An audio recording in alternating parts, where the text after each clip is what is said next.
here comes unlearning many of the things which you know. Yeah. Then start relearning it. The first thing I think, sir, before unlearning, I have to first accept it also. That is awakening. That is the awakening part which we spoke about. First of all, it's a normal human tendency, you can say. We remember our body when there is a problem. Like, I don't remember I have a foot until it's stuck somewhere. Then I remember, oh, something has happened to my foot. Yes or no? Correct. Have you ever thought you have a foot in working and we don't bother. We take it for granted. We don't bother. Exactly. Suppose you have a problem. Now you have a problem. Now first thing is that I should be careful of what is the thing. Let me go to a doctor. Now, you were talking about TRH, sir. When it comes to the corporate segment, I see a lot of young CEOs, early 20s, and they're working 17 hours a day. They talk about working hard. And we also see a lot of people with pink who work very hard, but still with good health. And they sometimes succumb. Now, how can TRH, that mindset, help these people to regain their health? So, we were talking about multitasking for food. I thought, okay, food is fine. Exercising, we always see people with their headphones and then walking aggressively, and trying to make some changes to their lifestyle. But you're saying even that is a problem. So, Vamsi, the thing is that once you are talking about multitasking during exercises, why it is bad? You should know. That is a question. Actually, what is exercise? It's to bring the body back to the rhythm. What is a rhythm? Rhythm is your heart and your breathing, your blood circulation and breathing. Suppose you are listening and you are walking, but during that, are you concentrating on focusing on your breathing? No, because your mind is out in the music. You are not doing the respiration with it. Every exercise, you do a yoga or you do a walking or you do go to the gym. If you remember, it is the inhalation and exhalation has to be proper. Otherwise, you are going to get the bad effect of exercise because you are making your body muscle to work more now and you are giving less oxygen to that. So, breathing is important. Breathing. The moment you are listening somewhere or you are putting a breathing, your mind is already there. Now, your focus is not on the breathing. So, you cannot do two things, no? You are focusing on the music and you are focusing on the respiration. Suppose I give you an example. We call it walking is also a meditation. Now you will ask me, walking is a meditation. How can you do that? So there are, because during walking, how many, what are the I say we have a formula called 4-2-4. 4-4. Okay. So you have to take breathing for 4 times, inhalation, then 2 exhalation, okay. 2 holding, then 4 exhalation, again 4 normal. So all these things, how can you do it? That's like 10 seconds. 10. So okay. If your music is there, you cannot count. Every footstep is you need to count how you are walking, how your inhalation is there or not, and doing a lifting or you are walking in the walker. Everywhere your breathing pattern has to be, rhythm has to be matched. It cannot come when you are with a headphone. You are doing it. You are doing exercise. It's good. It is doing some good effect to it. But if you focus on your walking, focus on exercise, focus on your yoga, your results will be 10x. Beautiful. Now, since we're talking about walking, I see a lot of people also complaining about knee pain or ankle pain. And especially, these are not people who are pretty old. They're probably hitting the middle age. And we're talking about both men and women.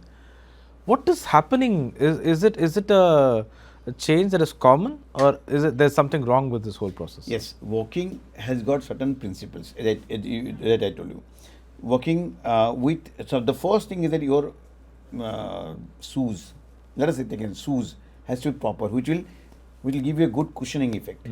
If you are walking on a hard, you are giving even I call it for also walker also, anything. You are giving your knee will be affected if you are not giving a proper cushioning to your shoe. Right. Your shoes has to be proper. Now some people ask me, sir, barefooting is good. Exactly. We see a lot of people. There was one person who said, I saw this on YouTube. Walking barefoot is good. Okay, fine. But is it really good, sir? No. Walking barefoot is never good on a concrete. But that barefoot walking, what this people must be thinking, that is walking on grass. Walking on grass is okay. Grass. But that is for some other purpose. Fine, for grounding purpose. But you have to walk in, that is not a walking which you do for exercises, which you do it for heart health.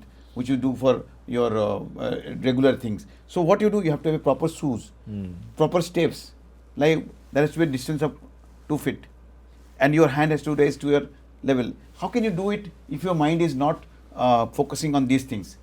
Because when you are listening, you are not focusing on anything. You are only Right. focusing on the music and you are walking. Neither you are focusing on the breathing, neither your footsteps, neither your things. So it is, so ultimately that is somebody should tell them. Nobody is talking about those things. You do walk. Like I give you a very nice example. One day when I was reading this book, Care for Your Health, and a person came. I was very enthusiastic. I used to give advice to my patient. I told, you are so diabetic, your sugar is so much big and this and that high, and you are having, I was started complication of the leg. So why don't you do change your lifestyle and do these exercises and all these things? And that person got angry with me. You know why? He told, sir, everybody is telling me whatever I am following. Everybody, they told me to walk, I am walking. They told me to do this, I am doing. So he told me 10 things he is doing, what has been advised. Then I started asking me, you are walking? Tell me how you are walking. Now he didn't know how to walk. I told him, you are eating. So I asked him 5 questions. So everybody is ready to advise, ki do this thing. And we are advising. As a doctor, I was also advising. But I never thought that the person sitting out here is not able to understand. And he is doing only the things which he knows. He knows Yes. it's right. You see, exactly, sir, because now you tell me, Vamsi, I'm going to teach you how to eat. I will definitely say, has he gone bonkers? Because see, I've been eating since my childhood, and so suddenly somebody says, I'm going to teach you how to walk. I've been walking since I was 6 months or 1 year old, and suddenly all of a sudden you're saying what you're doing is wrong. Obviously, I would get a little offended, sir.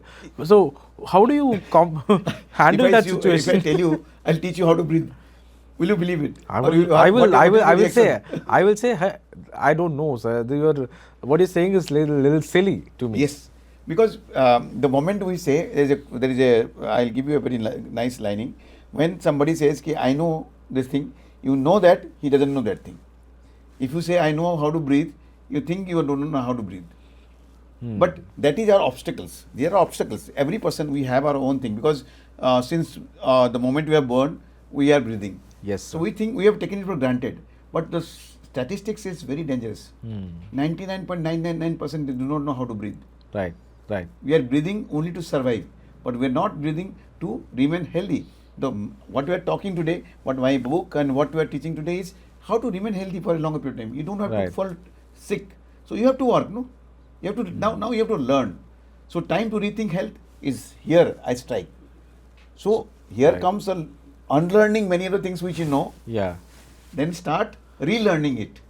The first thing I think, sir, before unlearning, I have to first accept it also. That is awakening. That is the awakening part which we spoke about. Yeah. And you rightly put, accept the awakening has to come. But sometimes I'm just going a little, taking a step back, and most of the times, before we get the awakening, the problem creeps in. Sometimes it is serious. For example, the person already has got something like diabetes or cancer or something. What is the kind of measure when that happens, and what is the kind of steps that that person can take to combat or manage this whole situation? So, what's your take on that? First of all, it's a normal human tendency, you can say.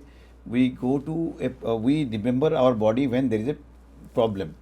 Like, I don't remember I have a foot until it's stuck somewhere. Then I remember, oh, something has happened to my foot. Yes or no? Correct. Correct? Have you ever thought you have a foot in working and we don't bother. We take it for granted, sir. We don't bother.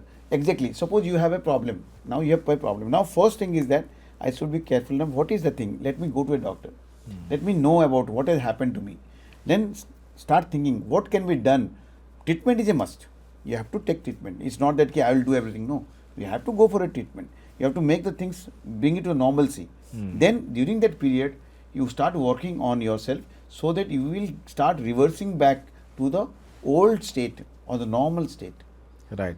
That is very important. So, taking a medical advice is a must, and following a doctor or their advice is a must. There is nothing, there is no shortcut to it.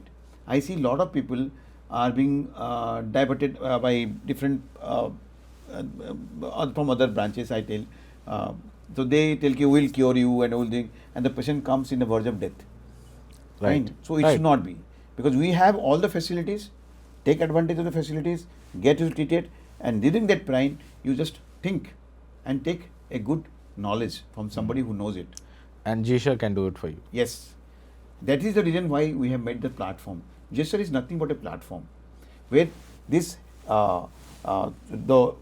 we can pass on the information in a right way. Right. In Fine. a scientific way. Scientific Right. way. Beautiful. So what I call this no process point, if you go, it is written is there. That is, there is one step solution for your information Right. about your body and mind. Right. Nothing more than that. We are just passing on information there, and that is because misinformation is so high in today's world, and you will be surprised to know there is a very thin line between information and misinformation. Very Right. thin line. Right. We do not know when you have crossed that line. We are whole of the life we are in the misinformation, and we are leading a life, and we are creating our problem because you are suffering because of that. Now you have to identify what is that line, what is the information. For that you have to read, you have to learn, for you have to follow the people who are talking right scientifically, and you have to do your own research also. Right. Sometime. Then only you will come to the information phase. So we are honestly trying to bring science and health connecting, and try to see how can a person utilize these knowledge to keep themselves. So empowering people with knowledge, nothing Right. more than that. Right. That is our whole aim. Beautiful. Let me take a small detour here because we're talking about information and misinformation. We see a lot of videos, especially on social media, a lot of people talk about a lot of things. Most of them are not medically qualified, like a doctor like you. Most of them Yes. are healers. They heal. I'm not saying it's bad, but is there a scientific backing to it? Because most of them talk about certain aspects and they say they claim to cure certain things. Do you believe that this is a good way, or as a medico, as a doctor, what is your take on this whole situation, sir? See, basically, if you see, healing comes from where? We are talking about healing, no? Yes, sir. Healing is inside this body, and the biggest healer is the faith.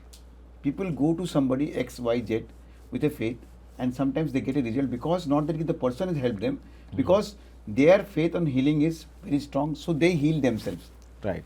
Right. Now here, see, everywhere the faith is working. So there sometimes some people have got a lot of faith, and they like if I tell you my patients who comes to me, I give you how the faith works, and I tell them, everybody asks surgery में कि sir pain तो नहीं होगा. Big first question they ask me, I always say नहीं है, pain नहीं होता है when we operate, and there is not much of pain. It's all depend on you. If you have pain, you tell me, we will give you painkiller. If you don't have pain, so it's you, up to you. I leave it to them. And you'll surprise 90% of the patient, they don't ask me for a painkiller for next 24 to 48 hours. So my nurses, they used to ask me, sir, why you are not giving painkiller to? Since last 20 years of my practice. Right. Right. Fine. Sometimes such a thing happens, you'll be surprised. The patient is having pain and they ask sister. So sister calls me, sir, patient pain injection देंगे? If I am there in the hospital, I say, रुको मैं आता हूँ. If I am free, I sometimes walk in. I go to them. The moment they saw me, I tell, pain हो रहा है? नहीं sir, pain नहीं है अभी. I was surprised. The sister used to call, sir, abhi this person was telling us I was asking for pain. And what happened when when looked at you and he tell no pain? And they said, we have called you. But no, I came because he has got a lot of pain on me. His body secretes the endorphin. Right. Right. That endorphin is inside us. The moment he looks at me, I am there, his endorphin is more, so that pain is gone.